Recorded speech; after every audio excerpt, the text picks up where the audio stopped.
Hello everyone, I'm Dr. Pragati Gogia Jain, consultant dermatologist at Regency Healthcare and Kanpur. Our today's topic of discussion is don't ignore your acne.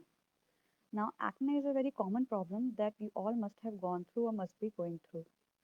In common language, we say acne is pimple और मुहासे. आज हम ये जानेंगे कि इनको ignore क्यों नहीं करना चाहिए. इसको जानने के लिए सबसे पहले हम थोड़ा एक्ने की डिटेल समझेंगे. हम सब में पता है हमारे स्किन पे हेयर प्रेजेंट होते हैं. इन हेयर के साथ हमारे ऑयल ग्लैंड भी होता है. दोनों की आउटलेट कॉमन होती है. एक्ने में ये आउटलेट ब्लॉक हो जाती है because of your dead skin और हाइपर प्रोलिफरेशन ऑफ स्किन. जब ये आउटलेट ब्लॉक हो जाती है तो हमारे जो हार्मोन्स हैं उससे एक्सेसिव ऑयल सिक्रीट होता है जो बाहर नहीं निकल पाता. इसके साथ आके बैठ जाता है एक बैक्टीरिया जिसको कहते हैं प्रोक्टियोबैक्टीरियम एक्ने.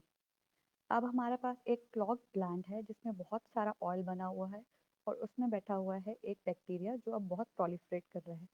इसके प्रोलिफरेट करने से आ जाता है इन्फ्लेमेशन और इन सिंपल वर्ड्स जो ग्लैंड है वो सूज जाता है या उसमें स्वेलिंग आ जाती है. तो आप तो जब एक्ने स्टार्ट होता है आपको एक स्किन पे एक छोटा ब्लैक डॉट दिखता है. जब ये थोड़ा और स्वोलन हो जाता है इन्फ्लेम्ड हो जाता है तो आपको एक रेड कलर का पैप्यूल दिखता है. और जब ये रप्चर हो जाता है तो आपको एक पेनफुल नोड्यूल फील होता है. अब समझने के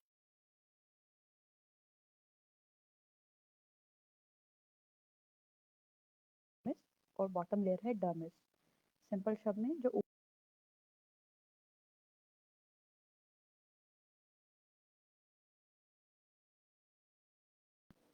इस मेम्ब्रेन हमारे लिए बहुत इंपॉर्टेंट है क्योंकि ये मेम्ब्रेन जब भी डैमेज होती है हमारे स्किन में स्कारिंग के चांसेस बढ़ जाते हैं.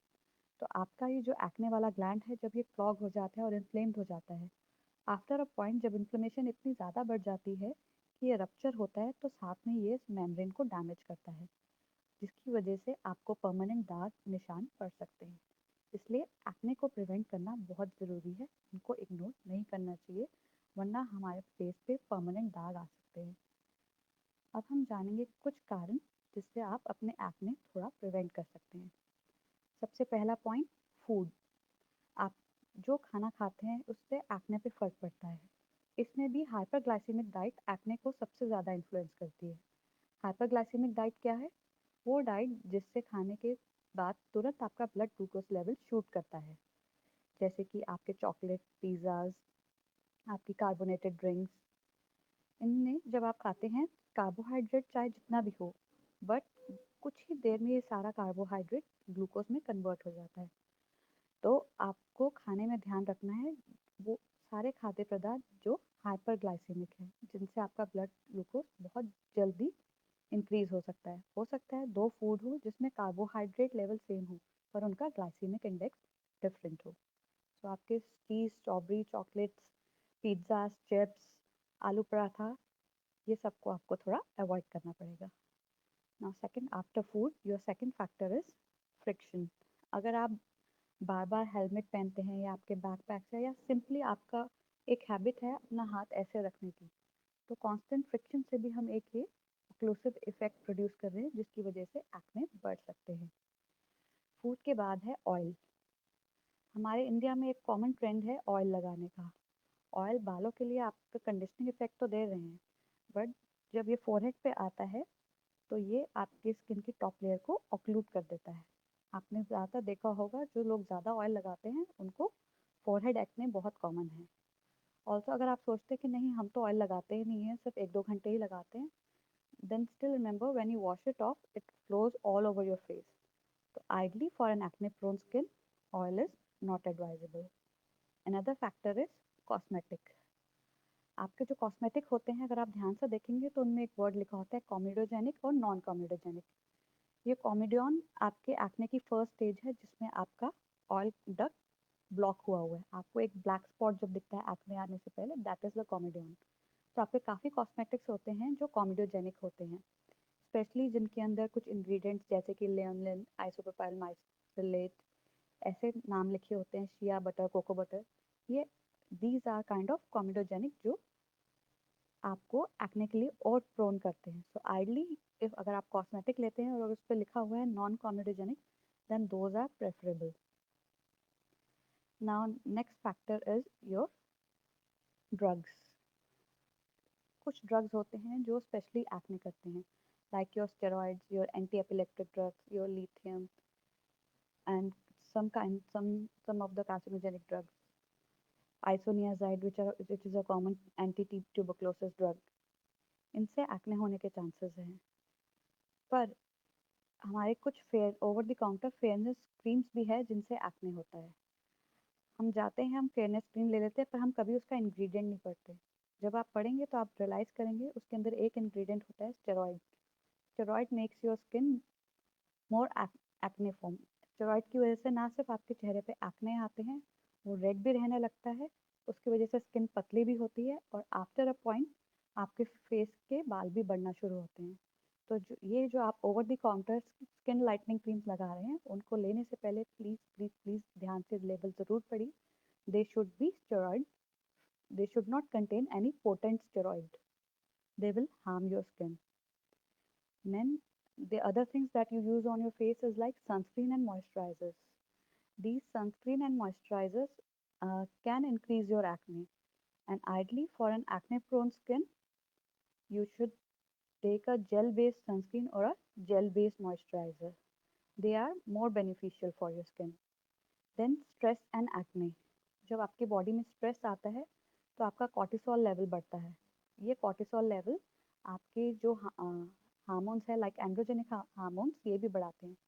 इन हार्मोन्स की वजह से आपकी ऑयल प्रोडक्शन बढ़ती है, जिसकी वजह से दोबारा एक्ने होने के चांसेस ज़्यादा हो जाते हैं. तो even stress is a factor to increase your acne. Another point is menses. थोड़ा menstrual flare, pre-menstrual flare for acne is common because थोड़े हार्मोन्स फ्लक्चुएट होते हैं. बट अगर आपको लगता है कि आपको persistent acne है, उसके साथ साथ आपका हेयर फॉल भी बहुत ज़्यादा है, आपका वेट गेन है, साथ साथ में menstrual irregularity भी है, then you must take care, you must visit a doctor.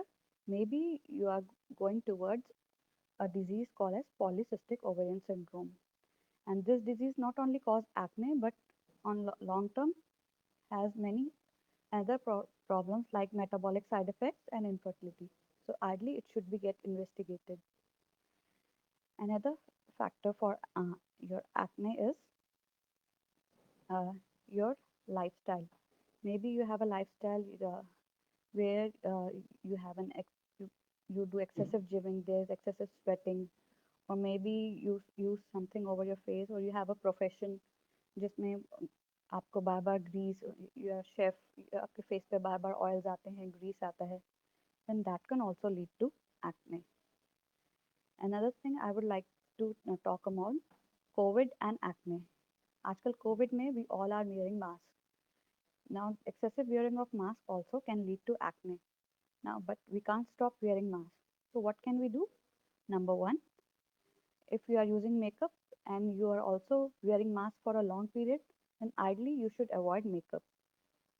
बहुत लंबे टाइम के लिए अगर आप मास्क लगा रहे हैं और उसके साथ मेकअप भी लगा रहे हैं, तो आप अपनी मेकअप की लेयर को मास्क के साथ एक ऑक्लूसिव लेयर और बना रहे हैं. जितना ज़्यादा ऑक्लूजन होगा, एक्ने उतना बढ़ेगा. So number one, don't wear mask if you are wearing don't wear makeup if you are using mask for a prolonged period. Number two,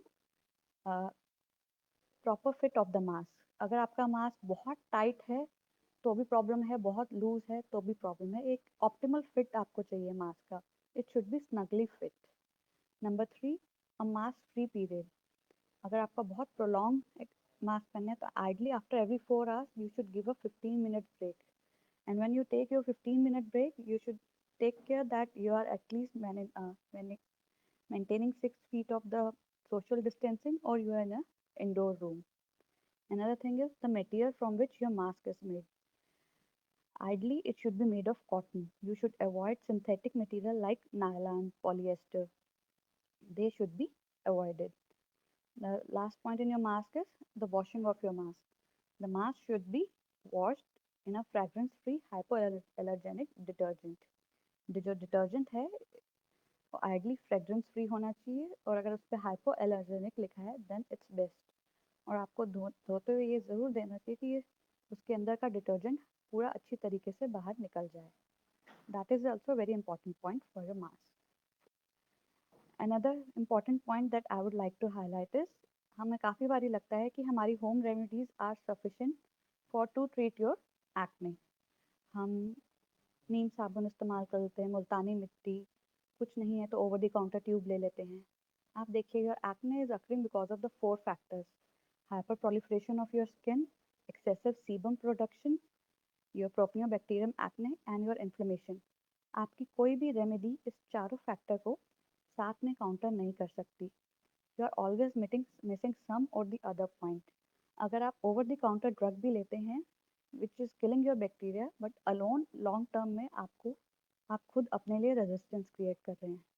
So ideally, if you are having acne, then do take a consultation. Don't ignore them. It's best to treat something that is easy. It's the easy to treat your acne rather than its complication, which can occur in the form of scars. Now, if you have any doubts or you want any further consultation, you can visit us at Regency Healthcare Kanpur City Clinic, Saturday, 11 to 2 p.m. Thank you.